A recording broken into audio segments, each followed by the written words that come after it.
You ever park illegally? I have actually. I do a lot. You're just like, I'm parked illegally. I'm fine with it. Yes. When you say parking illegally, does that include paying or not paying for a parking spot? No. I'm talking about red. You're in a red zone. It says these hours you're not supposed to park here, but you're like, I'm just gonna risk it. Yeah. It depends on how long I'm not going to be in the car. There you go. So it's like if you're running in to get a coffee. Oh, I'm parking anywhere. I park illegally. Yes. Every single day. You know what? That doesn't surprise me. No. I park my car in an illegal red zone every morning. Wait. So the blue bottle I go to, I drop off the kids, I make my loop. That doesn't even count. That blue bottle has 4 parking spots that are legal and 2 streets of red. Every once in a while, a police officer comes and you watch the whole coffee shop run out to the curb to move their car. I love when that happens. But that's like once every 3 to 6 months. Yes. I don't love when people get tickets, but I love watching the phenomenon of people realizing they're going to get a ticket. Yeah, you watch people explain themselves. My back and my knee. Have you ever been the guy that runs in and says, "Hey, the guy's out here"? I've never been that guy. I would love to be that guy one day. That just happened to the... You're a hero. You're a kind person. That just happened to the MC. We're like all sitting around. Brett runs in. The parking guys are here. Yeah, that's a whole, yeah. To the road at one time. What's crazy is like I was just in Indiana and I'm pulling up to this church and all I can just marvel at is how many parking spots there are. Mm-hmm. That's real. And he's like, my parking lot's small. And I'm like, bro, you have no idea. you know you're old when you're like, wow, how many spots you got, man? Yeah, I feel like if you're going to go to an event, you go to a club or something, on the flyer would be like, parking available. Yeah. And they'd be like, oh, we're going. Parking available? What? I don't even think that's an age thing. I just think it's an LA thing. It's an LA thing. It is so LA. Like, no parking garages I have to pay for when I want to go like to Target. Yeah. It's just a phenomenon. Yeah. Or like the other day we took the kids to the movies and they said the first 3 hours are free. I was like, 3 hours of free parking? This is amazing. I'm just going to come back on a random Tuesday, park and just hang out. Wait, do you guys carry, like I don't carry cards on me anymore. I just use Apple Pay. Of course. Mm-hmm. Of course. And so I go to like a parking garage the other day. This will get you in trouble. It got me in trouble. Yeah, of course. They didn't take Apple Pay. No. And so I had to press the button the guy's on. He's like, just so you know, comes out. You're on the blacklist. This is what he says. your license plate, the next time you come, you need to pay double. Was this in Playa Vista? Howard Hughes. Yeah, same thing. Yep, exactly. I knew when you told that story, there's only 2 parking garages I know that do that. And there's always someone at the they're stand. always watching. They're always listening. They know what they're doing. They do. Yeah, it's a low moment when you know you have forgotten your parking ticket. It's crazy. Julia she'll get after me. She'll be like, do you have the ticket? Did you get it validated? Like she's after me. Mm-hmm. It's a real part of life. $30 if not. Yeah. But I illegally park every single morning and I don't even think about it. It's just a part of life. It is. It's just, I'm in that red zone. I'm getting out, walking up, I'm getting my coffee. I'm saying hi to the baristas. They're all my friends. My blue bottle is my community. I love You know Rudy? Rudy? Of course I know Rudy. Stop. I know Rudy. Shout out to Rudy. Shout out to the whole team. Yeah. The whole squad. And I want to know all their names because I feel like I thought this morning because they're all like, hi, Chad. And I'm like, see, that's the problem with this relationship is you have my name, but I don't have yours. Yeah. And you're not wearing name tags. Chad, it goes deeper than that. I went to the Playa one the other day and I was wearing this Zoe hat and she goes, oh, you know Chad. That's what I'm saying is like, but why can't how come I can't get on my ticket, my name, it says my name in my coffee. How come I can't get like brought to you by Sam, I like that. Teddy, and Jill? You heard it here first, Blue Bottle. It's time to make a change. Or how about this? I complained to him the other day. Oh, no. This is a big deal. And I have written to the company at least 6 to 8 times. Minimum. Whoa. Maybe 10. I cannot order my favorite afternoon drink. You have a morning drink, you have an afternoon drink. Yes. My afternoon drink is an iced almond milk cappuccino. Delicious. I can't order it. It's not on the menu. You have to go in, right? I have to go in. This is my biggest issue with them. I know. It's not on the app. It's not on the menu. It's not on the app. So again, I tell them, hey, I waited in line and stood here because it's not on the app. And they say, you know what you could do? Change your name on the app when you order it to the real drink order that you want. And when they print the ticket, they'll see and they'll make it for you. That's a hack. So I got to find out, how do I change my name? Whoa. It's Yeah, that's a good question, but that is a hack. that's a hack right there. Whoa. We're going to solve the world's problems. Let's go. Let's jump in.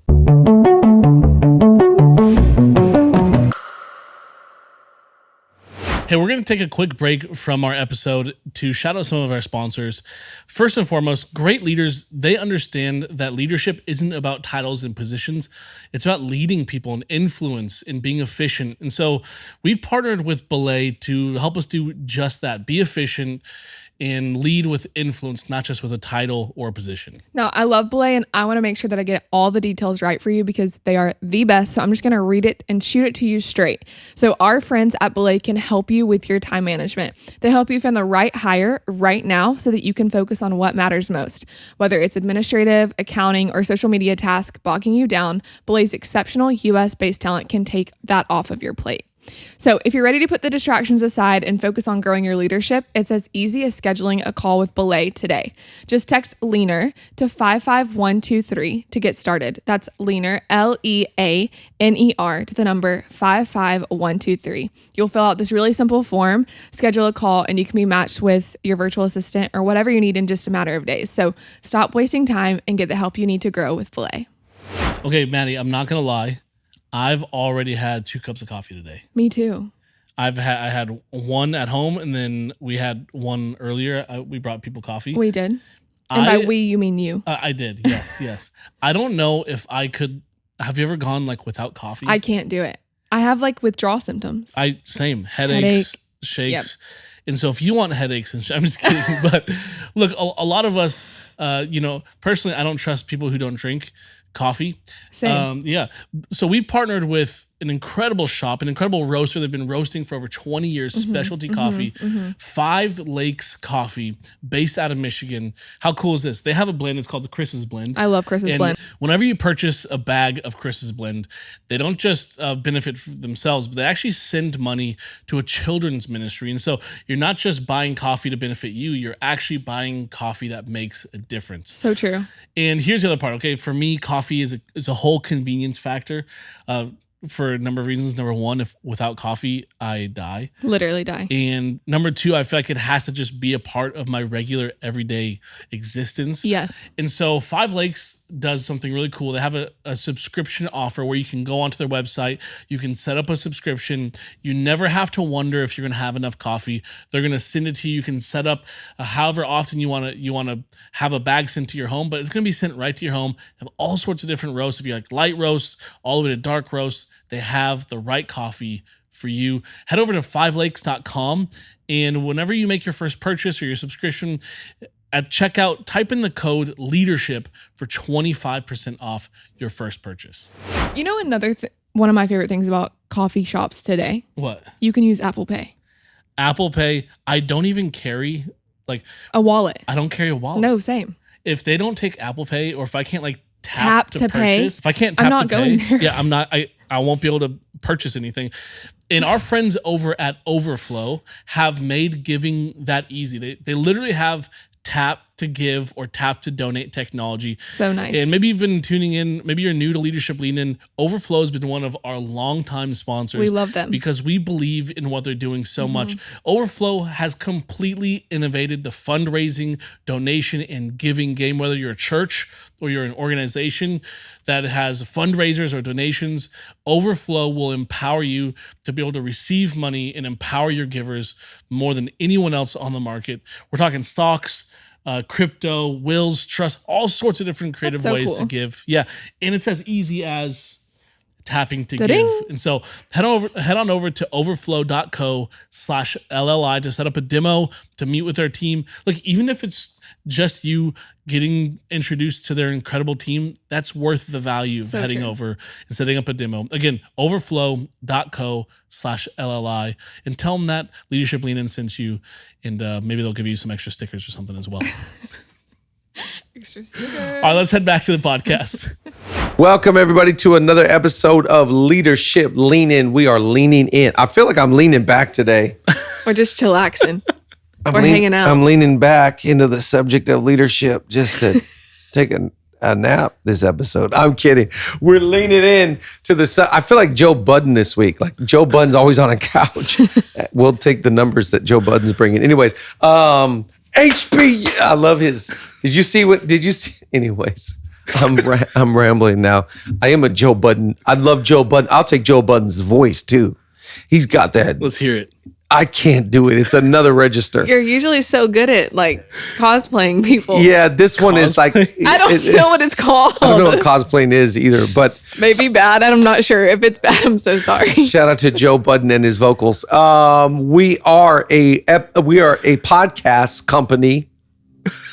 We are a podcast that's all about the subject of leadership. We are off-site. We're not in our normal terrain, our normal environment. We are off-site shooting today at a very cool place. Shout out to Venice. Shout out Venice. Venice has its own unique dynamics and spirits in the air, but we are, there's tons of illegal parking in Venice, by the way, but we are a podcast all about leadership. Thank you to everybody that likes, subscribes, comments. In fact, do me a favor right now, hit the subscribe button, leave a comment. Where are you leaning in from? Lean in with us together. And thank you to everybody that's a part of we're not the biggest nation, but we are for sure a nation. In fact, some have called us Leaner Nation. And we have merch. Nate Dogg is wearing. Just sit up tall today. Sit up tall, son. Boom. And I'm a leaner. I'm a leader. Get some of the merch, by the way. There'll be a link in the description, and grab some merch. As always, I am joined by Nate Dogg and Madi Lou. Excited to be here. Thank you for being here with us today. I love it. Today we're jumping in. Hold on, let me find. Impressive. That's a long stretch. We're trying things out here. We're out of our environment today. I love it. We're talking today, the ultimate competitive advantage is taste. I want to talk to you today about developing a greater palate. How do you improve your taste? You know what really changed my taste was marrying Julia. I like to joke about Julia that if I didn't know her parents, I would have thought she was raised in a castle. She has the most elevated palate and taste of any human that I know. And I'm always like, I know that you grew up in Vancouver, Washington. Your parents had 4 nickels. I don't know where you developed this taste from. Like she's got just like food. She has the best fashion. Taste. It's insane. In all aspects. And like I grew up thinking like going out to eat, like a nice meal was Applebee's. And like my mom made, you know what it's like to have your mom make your swim trunks in the summer? Wait. Wow. Yeah, exactly. Like that's the best fun fact. Yeah, fun fact. My mom used to make my swim trunks. How about yours? Like netted inside and everything. Yeah, the whole thing, just the whole thing. It's a whole situation. And so I think, but it's a competitive advantage to have taste. When I first saw this quote, it made me think about the quality taste you have in design, quality taste you have in music. Like there's a friend that we have that has the greatest playlist of anybody that I know. And I'm like, how did you choose these? Where are these artists from? How did you find this music? It's the biggest flex. And like, I like that we're in Venice, where I first started to hear about tastemakers was here in Venice. And like all the tastemakers are here in Venice. And I like this because I think leadership is about having good taste in operations, systems, strategy, art. It's trying to go like to another level in every area of your life.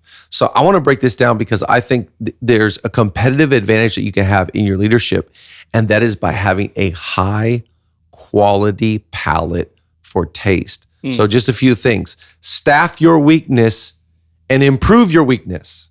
So a lot of times the reason why you can get better is because you have better around you. And so sometimes you take something that you're weak at, and the way you get strong at something, if you're like me and you're like, I don't have good taste in clothes. I don't have good taste in music. I don't have good taste in art.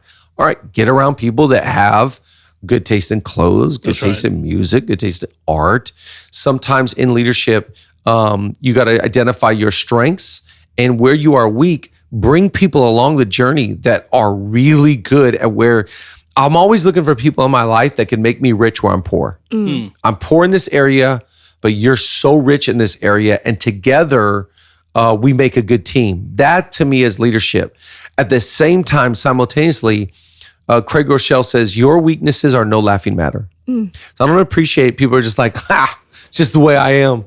Right. Yeah, I grew up with Applebee's. Yeah, I grew up. My mom made my swim trunk. That's how I grew up. Yeah, I just grew up parking the red zones.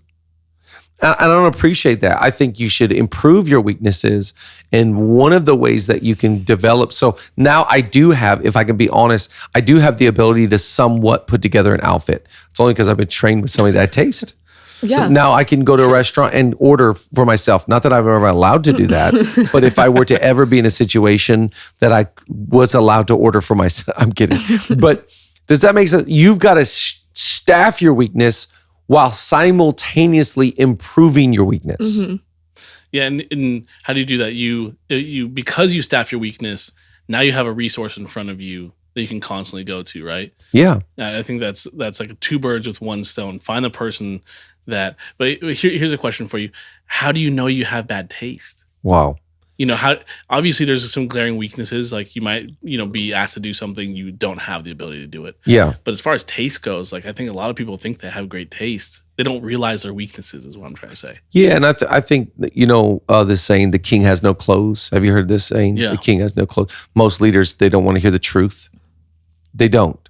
And so they just, every way of a man is right in his own eyes. And so that's insecurity talking, in my opinion.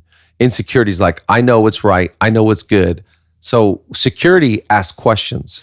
Yes. What do you think? So yeah, part of it is because I'm a great leader, I'm looking for weakness. I'm looking for someone that has I better know taste. what's there. Yeah. I think that's why we should never be intimidated by young people. There's that quote, the youth will always win. The youth will always tell us the current trends, the current fads. It's like I was talking to somebody the other day. It's like they're in the podcast, YouTube space. And I was like, how long you been doing this? And they're like, over 10 years.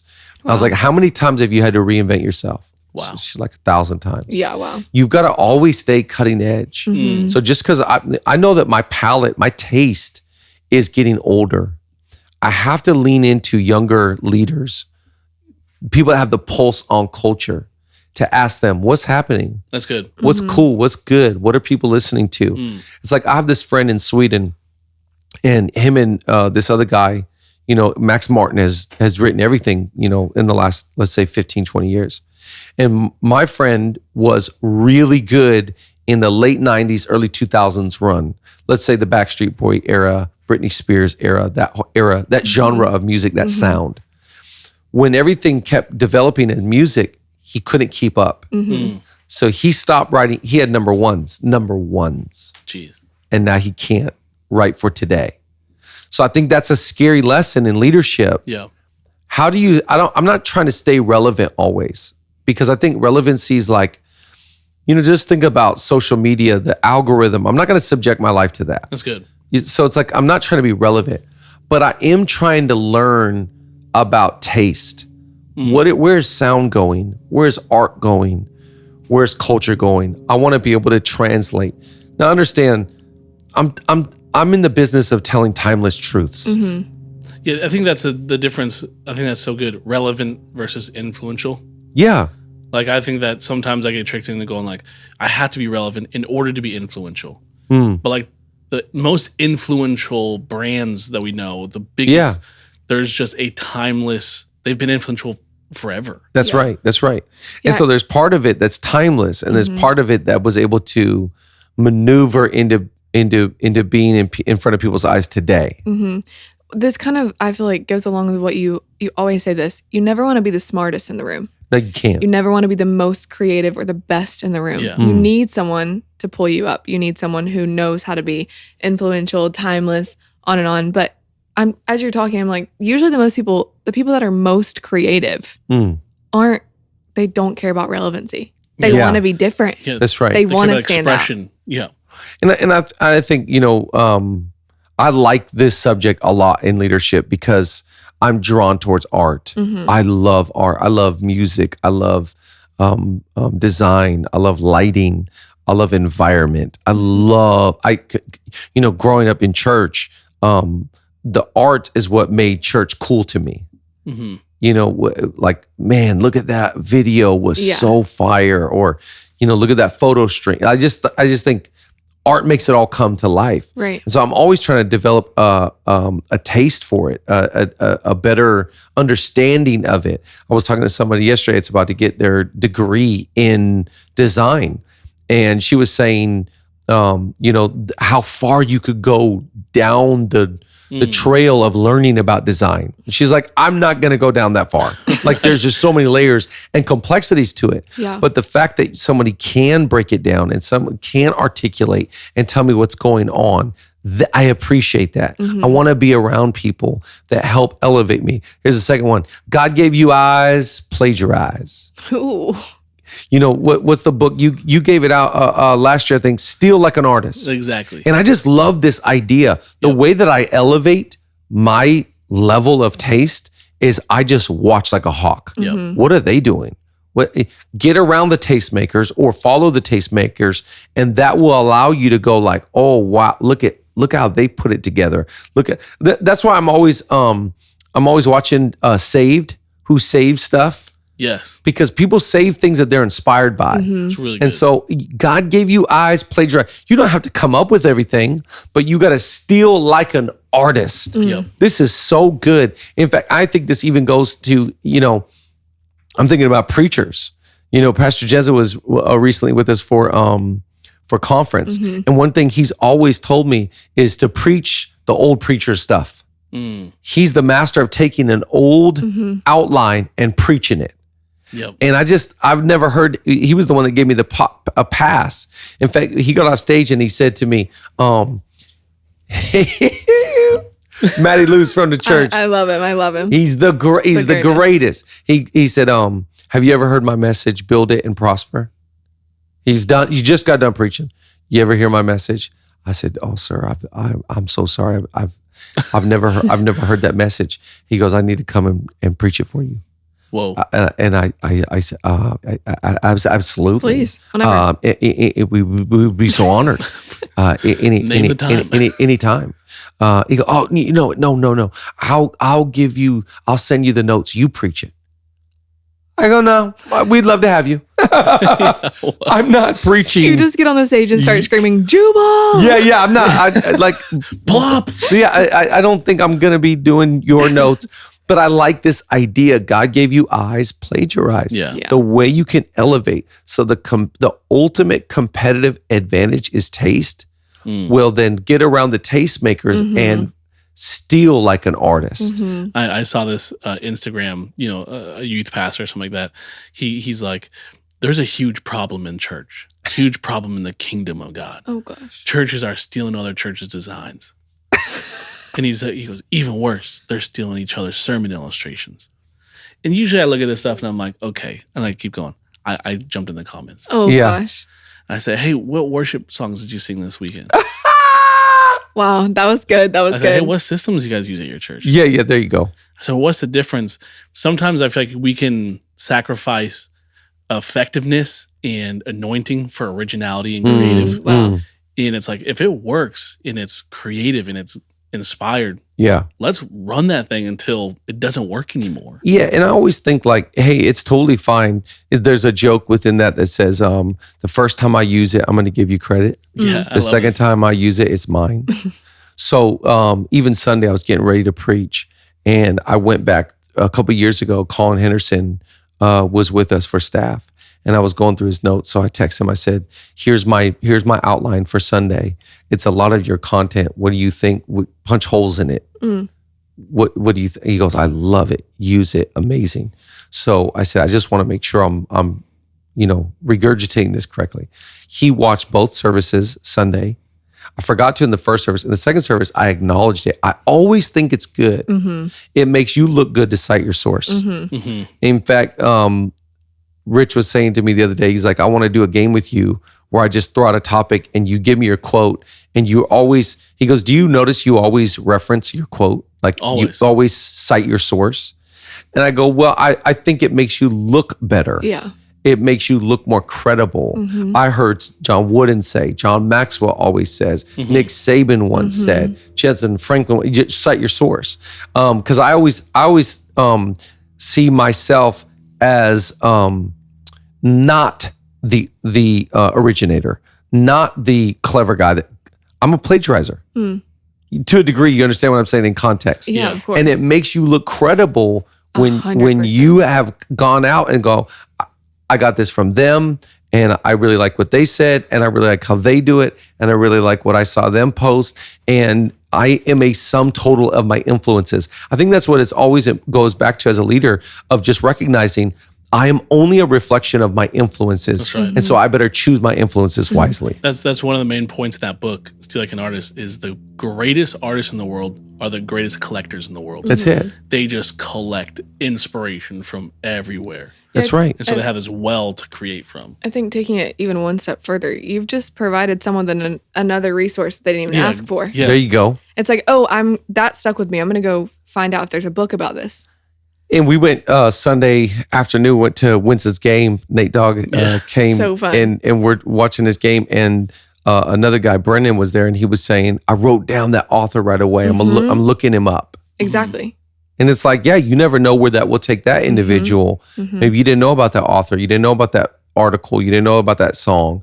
Give it away. Yep. I always think that's what Jesus is saying. Freely you have received, freely you should give. I stole like an artist, I'm going to give away. Yep. It's none of it's mine. Right. The reason why I could pass it through is because I don't ever think I came up with some clever. Yeah, gatekeeping, I think, is so immature. It's so weird. In the church, especially when It's like, so what weird. in the world. Like the goal, we all have the same goal, you guys. This is so funny. Somebody the other day was on my feed taking shots at me. You didn't write this. You didn't come up with this. And I was like, yeah, I have no idea if I knew who came up with it, I would give them credit. I don't know who came up with this one. On the drive over here, we're working on, I'm probably saying too much here, but we're trying to come up with some sort of leadership lean-in book. Yeah. I'm trying to work on a first true leadership book right now. Yeah. We're fleshing it out. So I was on a call on the way over here, and half the time the guy I write with was like, did you say that? Do you know who said that? Who came up with that one? I don't know. Because if I knew, I would tell you right away. Yeah. Yep. I'm good. If I know the author of somebody that said something, I'm saying it. Most of the things that are floating around have been said forever. Yeah. What? Did I give you eyes plagiarized? Who said that? I don't know. What do you think people are like quoting of you? I have Like on a Sunday. no They idea. like throw out some rap lyrics and there was like, Chad Veach said that. Yeah. Somebody on Leadership Lean-In's like, I think he originated Lean Back. Have you seen this guy, Fat Joe? Like, Yeah. Here's the next one. Only do things you believe in, period. One of my favorite dressers in the world is my friend Omar Rambart. Shout out to Omar. And he says this, only do things you believe in, period. And so I think this is leadership right here. Don't be involved in stuff you don't believe in. If you don't believe in the way it looks, feels, like I think this is leadership to me, is like just being involved in it, being down to the detail. Like, what is the lighting and what is the mood and what is the playlist when everybody's leaving, and being the devil's in the details. God is into the details. If you go through the Old Testament, you look at God and what he wanted in the temple. It's like, you can't tell me that God's not in the details of environment. Right. He's an artist. He cares about every detail. And I think a true leader is into the details.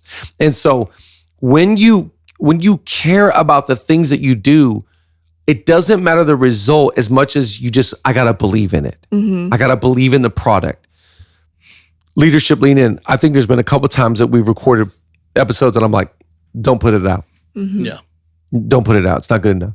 When you're passionate about it, it just translates. That's it. I have to believe in everything I do. Right. I have to believe in our college. I have to believe in the music I put out. That's right. I have to believe in every message, every word. Last night I was at this dinner, this faith and film dinner. It's a media and religion today in the world. And this lady from London, I sat next to this lady, and she was like, towards the end of the dinner, she's like, the way you talk about Jesus, I don't feel that, and I want that. She's like, you're so convinced of every word you're saying, and I don't feel that way. How do I get that? Wow. And I'm like, when I preach, I am so convinced of every word I'm saying that it's hard for me to talk. I usually yell because I'm convinced of it. Yeah. Only do things you believe in. Yeah. And I think that's part of the process of leading, is like getting in the details of going like, I believe in our signage. I believe in the courtyard. I believe in the environment. I believe in the experience. I believe in the connect groups. That can't do things that I'm like, I don't want to be associated with that. Yeah, I remember I listened to this podcast a long time ago. Have you heard of this Short Story Long? Yeah. And this guy, Kevion, he's a real estate. He runs an agency down here in Orange County. And he said, I started making decisions by removing 7 out of the scale of 1 to 10.